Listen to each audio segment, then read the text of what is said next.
Hi friends, good afternoon. இன்றைக்கி ஒரு வித்தியாசமான ஒரு விஷயம் நடந்தது. ரொம்ப நாளாக எங்களுக்கு ரொம்ப பழக்கமான ஒரு ஃப்ரெண்டு, நாங்கள் துபாயில் இருந்த டயத்தில் எங்களுக்கு ரொம்ப க்ளோஸ் ஃப்ரெண்டு, எங்கள் அம்மா ஃபேமிலி ஃப்ரெண்டு.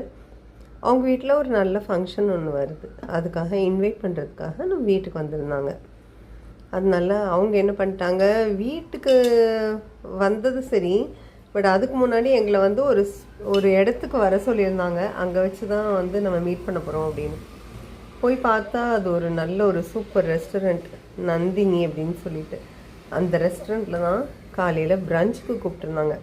இது தெரியாமல் நம்ம என்ன பண்ணிட்டோம், நம்ம வீட்டில் காலையில் இந்த பேசன் காய்ச்சில் அந்த கடலைமா தோசை எல்லாம் பண்ணி போட்டிருந்தேன் இல்லையா வீடியோ, அதை நல்லா சாப்பிட்டுட்டோம்.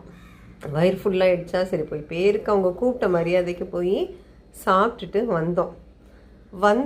சரி கூப்பிட்டா ஒழுங்காக சாப்பிடணுமா இல்லையா, சாப்பிட முடியல. கொஞ்சமாக சாப்பிட்டுட்டு வந்ததில் இங்கே 3 ஹவர்ஸில் எல்லாருக்கும் பசி வந்துடுச்சு. அதனால் அவசரத்துக்கு இன்றைக்கி என்ன பண்ணினேன், சாதம் வச்சு பருப்பு பொடி போட்டு வடகம் பொரித்து அதை வச்சு தான் சாப்பிட போகிறோம். வீட்டில் போட்ட தயிர் இருக்குது. ஸோ இதை வச்சு தான் இன்றைக்கி லஞ்சு. இன்றைக்கி வேறு எதுவுமே செய்யலை.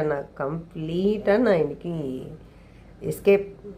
நான் சாதம் போட்டிருக்கேன் சுட சுட. அது மேலே நான் உளுத்தம் பருப்பு, சிறுபருப்பு, துவரம் பருப்பு 3 கலந்ததாக கொஞ்சம் உளுந்து ஜாஸ்தியாகவே போட்டிருப்பேன். அந்த மாதிரி செஞ்ச பருப்பு பொடி பண்ணியிருக்கேன்.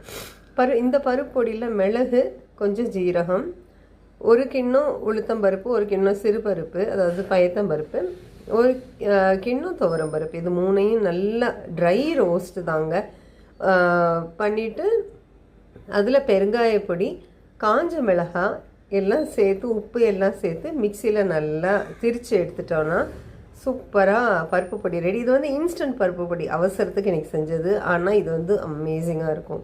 சிலவங்க இதையே ப்ராப்பர் பருப்பு பொடியாக கூட செஞ்சு சாப்பிடுவாங்க. நம்ம கொஞ்சம் கருவேப்பிலை சேர்த்துக்கலாம், முருங்கைக்கீரை சேர்த்துக்கலாம், அதெல்லாம் நம்ம கொடுக்குற வேரியேஷன்ஸ். பட் இது ஸ்டாண்டர்ட் ரெசிபிங்க, சூப்பராக இருக்கும், எப்போவுமே எவர் கிரீன். இதில் நான் என்ன பண்ண போகிறேன்னா பார்க்கலாம். இதோட தலையில் கொஞ்சம் நல்ல பியூர் நல்லெண்ணெய் அதை சேர்த்து சூப்பராக அதை பிசைஞ்சு விட்டுட்டு சாப்பிடணும். இதுக்கு தொட்டுக்கிறதுக்கு வடகம் பொரிச்சிருந்தாங்க. ஸோ இதுதான் நம்மளோட லன்ச். இன்றைக்கி நம்ம பிரமாதமாக எதுவும் பண்ணலை, பட் ஆத்தென்டிக் அமேசிங் யம்மி ரெசிபிங்க. ட்ரை பண்ணி பாருங்கள். நான் சொன்ன மெத்தடில் இந்த பருப்பொடி திரிச்சு பாருங்கள். ரொம்ப சிம்பிளாக சூப்பராக இருக்கும்.